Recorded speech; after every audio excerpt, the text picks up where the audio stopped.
কি অবস্থা মোর্শেদ, কি করতেছ? এই তো মামা আলহামদুলিল্লাহ ভালো আছি। ভালো আছেন? এই তো, কি খানা দানা কিছু খাইবে না তোমরা? হ্যাঁ মামা খামু, সাদা পাথর খামু। কোন জায়গায় বলে পাথর খাইতে খাইতে খাল বিল সব শুকিয়ে গেছে। এই খবর তোমারে বললো কেডায়? এই তো অন্ত ফেসবুকে ইউটিউবে সব জায়গাতে একই ভিডিও চলতেছে। তুমি হিসাব করতেছো কি? আর মামা আমি সূত্র মিলাইতেছি। কি পাথরের সূত্র? না এটা এই জায়গায় পাথরের সূত্রতে যাবো। ও আচ্ছা, যাই ওডিয়ার হিসাব করে লাভ নাই।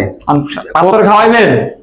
আচ্ছা খাওয়া মনে, পাথর যেটা ট্রাই করছে আগে এটি উদ্ধার করে লই, না উদ্ধার করলে খাওয়াম কেমনে? সাদা পাথর লাগবো কিন্তু মামা। আর সাদা পাথরে দিমু 2-3 মাস ধরে বলে পাথর লুট হইতাছে, এখন সবার চোখে পড়ছে। বুঝলাম না ওই জায়গার দায়িত্বে কারা আছে, ওই জায়গার প্রশাসন কি করে? এতগুলা পাথর, এটা তো আর আন্টি না যে হাতে করে লয়া বা পকেটে করে লয়ে গেছে। একটা পাথর কত বড় বড়। মেন কথা হইছে এখানে প্রশাসন দায়ী আছে, এখন চোখের সামনে ছাড়া এই কাজগুলা তো হয় নাই। এত বড় একটা এরিয়া, এত বড় একটা ভূমির পাথর সব লয়ে গেল। আর যে সংবাদে ফেসবুকে প্রিন্টেড মিডিয়া সব জায়গায় যখন আইছে তখন তাকে নজরে পড়লো। তাকে কাজটা কি? তারা কি স্যালারি ভুক্ত না? এই দেশটাকে রক্ষা করার দায়িত্ব তোমার আমার এবং কি প্রশাসনের লোকের। তো এরা করছেটা কি?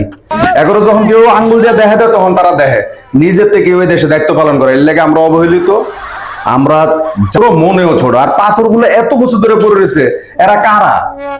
এই পাথরগুলো এতদিন একটা টুকরা লড়লো না, আর এখন সব কাঁচা লয়ে গেল। বুঝলাম না নাকি ইয়াজুজ মাজুজ আইছে?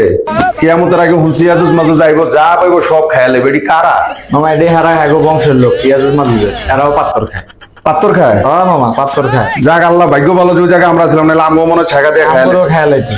আচ্ছা মামা, তাহলে রুটি কলাই আনি আপাতত। না মামা পাথর আনেন, পাথর পাথর খামু। খাওয়াবো তোমার, পাথর খাওয়াবো মামা। আচ্ছা আনেন তাহলে মামা, যা মন সে তা আনেন। আচ্ছা তুমি অঙ্ক লেখো, তোমার মাথা গরম হয়েছে বুঝছি।